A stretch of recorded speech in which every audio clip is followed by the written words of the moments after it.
दोस्तों नमस्कार, मैं हूं ओम और ओमी टेक्निकल चैनल के इस नए वीडियो में आपका स्वागत है। दोस्तों आज बात करने वाला हूं ईपीएस 95 पेंशनभोगी जितने भी लोग हैं उनके मन के अंदर में कुछ सवाल उठते हैं। वो सवाल क्या है, चलिए फटाफट मैं सवालों को समझ लेता हूं कि सवाल क्या है। तो सवाल पहला नंबर है कि ईपीएस 95 जो पेंशन स्कीम है वो किस प्रकार से जमा किया जाता है या किस प्रकार से वो जमा। यहाँ पे दिखा देता हूँ कि यहाँ पे बताया जा रहा है कि जितने भी कर्मचारी हैं, ज़्यादातर नौकरी करने वाले जितने भी लोग हैं सबका पीएफ अकाउंट होता है।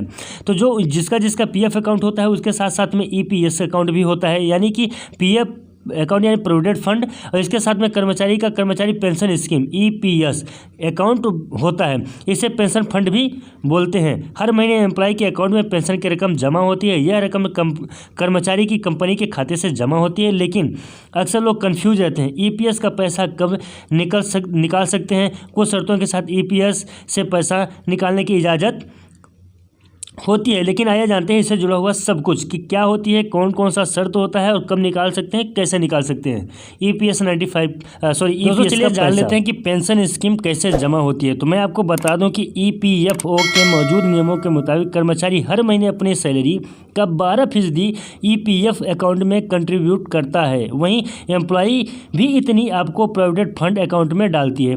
लेकिन क्या होता है कि एम्प्लॉयर के कंट्रीब्यूशन में 3.67% ईपीएफ और 8.33% हिस्सा कर्मचारी पेंशन स्कीम में जमा हो जाता है, लेकिन इसमें हर महीने 1250 रुपये की कैंप लगी है। दरअसल ईपीएस में 8.33% कंट्रीब्यूशन यानी कि वो कितने पे होता है, 15,000 रुपये बेसिक सैलरी, 15,000 रुपये प्लस डीए का मतलब आपको मैं बता दूं महंगाई भत्ता पर कैलकुलेट होता है। हालांकि इस कैंपिंग लिमिट को हटाने की मांग लंबे समय से चल रही है, जो भी सुप्रीम कोर्ट में इसकी सुनवाई होने वाली है।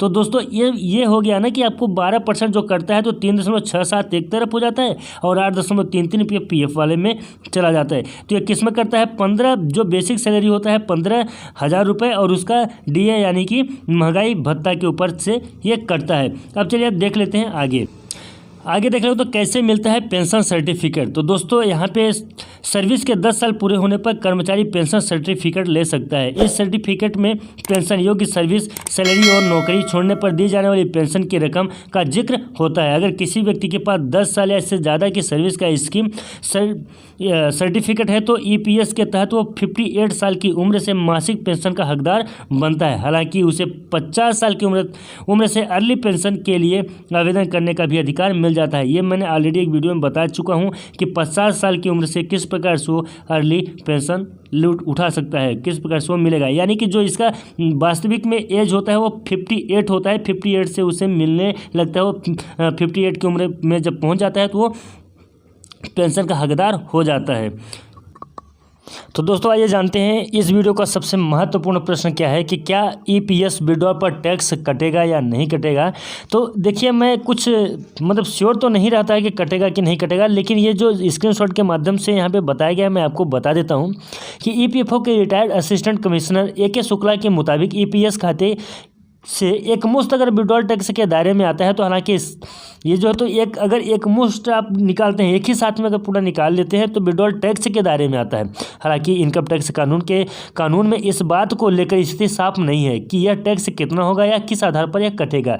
ईपीएफ स्कीम में नौकरी जाने की स्थिति में सदस्य के पास पूरी रकम निकालकर खाते को बंद कराने का विकल्प होता है। खाता बंद कराने के 2 महीने से ज़्यादा समय के लिए बेरोजगार रहने पर ईपीएस खाते शर्त एक ही कि सेवा के 10 साल से कम हो से एक मुश्त पूरी रकम निकाली जा सकती है। उसका कोई टैक्स उस पर नहीं लगता है। लेकिन अगर ऐसा टर्म्स कंडीशन नहीं है और आप एक मुश्त निकालते हैं तो उस पर टैक्स लगेगा, 100% लगेगा। तो दोस्तों आज का वीडियो कैसा लगा, वीडियो आपको अच्छा लगा तो प्लीज़ चैनल को सब्सक्राइब कर लीजिएगा, वीडियो को शेयर कर दीजिएगा। चलिए दोस्तों मिलते हैं किसी नेक्स्ट वीडियो में, तब तक के लिए नमस्कार, जय हिंद जय।